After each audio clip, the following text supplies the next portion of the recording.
21일에 방송된 KBS ETV 일일 드라마 황금가면에서는 차화영이 서유라가 있는 병원에 가서 확인하게 되고, 또 홍진아가 강동아에 대해 선 넘은 집착을 한 나머지 도청장치를 설치하다 집에서 쫓겨나는 장면이 그려졌습니다.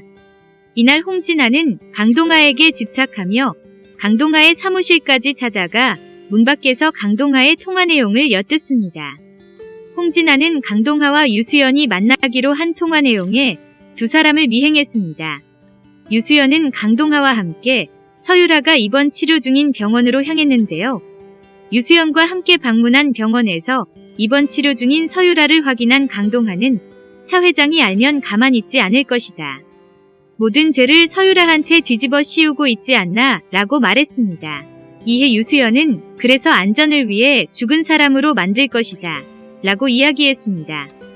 이어 유수연은 현재 서유라 상태에 대해 경과 지켜봐야 한다더라. 의사 선생님과 수시로 연락하며 상태 체크 중이다 라고 전했습니다. 그러면서 고 사장님이 본부장님도 알고 계셔야 할 것 같다고 해서 알려드리는 거다 라고 덧붙였습니다. 홍진아는 두 사람이 나간 병실에 들어갔다가 서유라가 누워있는 걸 보고 충격에 빠졌습니다. 곧바로 홍진아는 서유라의 사진을 찍어 차화영에게 보냈습니다.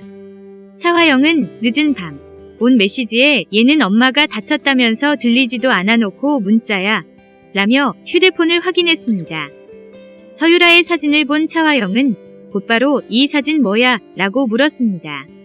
홍진아는 사진 봤지? 서유라 살아있어 라고 말했습니다. 차화영은 서유라가 살아있어 라며 기겁했습니다. 차화영은 홍진아에게 전화를 걸었고 당장 주소 찍어서 보내. 당장이라고 화냈습니다. 이후 차화영은 선글라스와 스카프로 얼굴을 숨긴 채 서유라가 입원한 병원을 몰래 찾아갑니다. 호흡기를 달고 의식 없이 누워있지만 숨이 붙어있는 서유라를 보고 차화영은 충격에 아무 말도 하지 못했습니다. 그러다 의사의 발자국 소리를 듣고 급하게 화장실로 몸을 숨겼습니다. 그때 울리는 전화를 받은 의사는 서유라 상태에 대해 조만간 의식을 되찾을 수 있을 것 같다는 통화를 하고 이를 차화영이 엿듣고는 두 눈이 휘둥그레졌습니다. 이후 차화영은 집에서 잘 차려진 식탁에 앉아 홀로 식사 중에 갑자기 호흡 곤란을 느끼곤 목을 부여잡았습니다. 이때 누군가 주방으로 들어섰습니다. 바로 서유라였습니다. 서유라는 차가운 얼굴로 이번엔 제대로 죽으셔야 할 텐데 라며 이번엔 주사도 없는데 잘 가셔라 고 말했습니다. 숨이 넘어갈 것처럼 헐떡이던 차화영은 옆으로 그대로 쓰러지다 침대에서 일어났습니다. 서유라를 본 것은 모두 꿈이었던 것인데요. 악몽을 꾼 차화영은 식은땀을 흘리며 숨을 가쁘게 몰아쉬었습니다. 배 안에 피습을 당했던 차화영은 강동아를 불러내 정작 하나뿐인 사위는 연락조차 없더라 라며 서운함을 토로했습니다. 또한 이를 제외하면 우리 사이를 뭐라고 생각하냐 라면서 강동아의 마음을 떠봤습니다. SA그룹의 위기는 계속됐습니다. 주가 하락에 이어 부자재를 유통하던 공장들이 모두 파업에 돌입했습니다. 차화영은 위기에 내몰렸습니다. 그럼에도 그는 SA그룹을 뭘로 보고 이 정도 위기쯤은 아무것도 아니야. 이 자리에 오기까지 내가 희생한 게 얼만데 결코 무너질 리 없어 라며 이를 악물었습니다. 이 가운데 홍진아의 집착이 갈수록 심각해졌습니다. 홍진아는 집이 빈틈을 타 남편 강동아의 서재에 도청장치를 설치했습니다. 그때 집에 들어온 노영진은 강동아의 방문이 열려있는 것을 이상하게 생각한 나머지 홍진아를 발견하고 질부 뭐해? 라고 물었습니다. 홍진아는 남이사, 뭘 하든 말든 무슨 상관이에요? 라며 화를 냅니다. 노영진은 홍진아의 손에 들린 물건을 확인하기 위해 우리 조카방에서 뭐 했어? 손에 들린 게 뭐야? 라며 몸싸움을 벌였습니다. 홍진아는 놔요. 뭔 상관인데 신경 꺼요? 라며 노영지를 밀쳐 노영지가 쓰러졌습니다. 이때 등장한 고미숙과 고대철은 쓰러진 노영지에 놀라며 상황을 물었습니다. 노영지는 두 사람에게 동아 조카방에 뭘 몰래 설치하려고 했어요. 내가 똑똑히 봤어요. 라고 말했고 홍진아는 손에 들린 도청장치를 들켰습니다. 고미숙은 너 미쳤어 라며 화를 냈습니다. 고미숙은 도청장치를 빼앗았고 고대철은 임신을 한 노영지를 막 대하는 홍진아를 참지 못하겠다며 고미숙에게 선택을 하라고 했습니다. 결국 홍진아는 고미숙의 집 시댁에서 쫓겨났습니다. 시댁에서 쫓겨난 홍진아는 친정으로 돌아갑니다.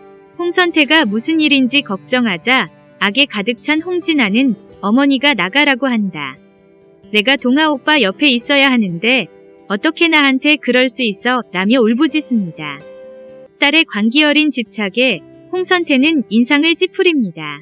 한편 자식 문제로 차화연과 고미숙은 신경전을 벌였습니다. 고미숙은 차화연과 홍진아 문제를 단판 지어야 한다며 회사를 찾아갔습니다. 두 사람은 서로가 서운함을 내비쳤습니다. 차화영은 우리 진아 문제로 설명이 필요한 것 같다라고 하자 고미숙은 솔직하게 말씀드리겠다. 진아가 상상 임신 이후로 점점 더 상태가 안 좋아지고 있다. 라면서 우리 동아에게 과도하게 집착한다. 그래서 내 아들 안전을 위해 서로 간격을 두자는 것이라고 밝혔습니다. 이때 SA그룹 빌딩에서 화재 경보기가 울렸습니다. 고미숙은 차화영과 함께 회장실을 뛰쳐나갔습니다. 모두 유수연의 지시였습니다. 유수연은 회장실에 사람이 없게 되자 기다렸다는 듯이 회장실에 들어가는 장면이 비춰지고 궁금증을 유발했습니다. 이후에 퇴근한 유수연은 엄마 김혜경의 편하지 않은 모습에 이유를 묻습니다.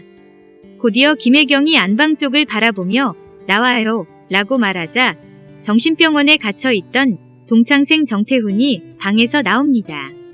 앞서 차화영의 지시를 받고 유수연과의 불륜 스캔들을 만들었던 인물인데요. 이에 놀라는 유수연의 모습이 비춰지며 88회는 끝이 납니다. 89회 예고입니다. 유수연은 정태훈에게 그동안 무슨 일이 있었던 거야? 라며 묻고 홍진우는 어떻게 할 생각이냐고 묻고 유수연은 지금 경찰서에 정식 수사 요청하고 오는 길이라고 답합니다. 한편 홍선태는 홍진우에게 무언가를 결심한 듯 네 어머니가 못하면 너라도 나라도 해야지 라고 말합니다. 차화영은 분노에 가득 차 회장실에서 물건을 집어던지며 소리를 지르는 모습을 보이고 유수연은 지킬게 더 많은 사람이 손해겠지 라는 말을 하고 강동하는 손발을 꽁꽁 묶어드려 보자고 라는 말을 합니다.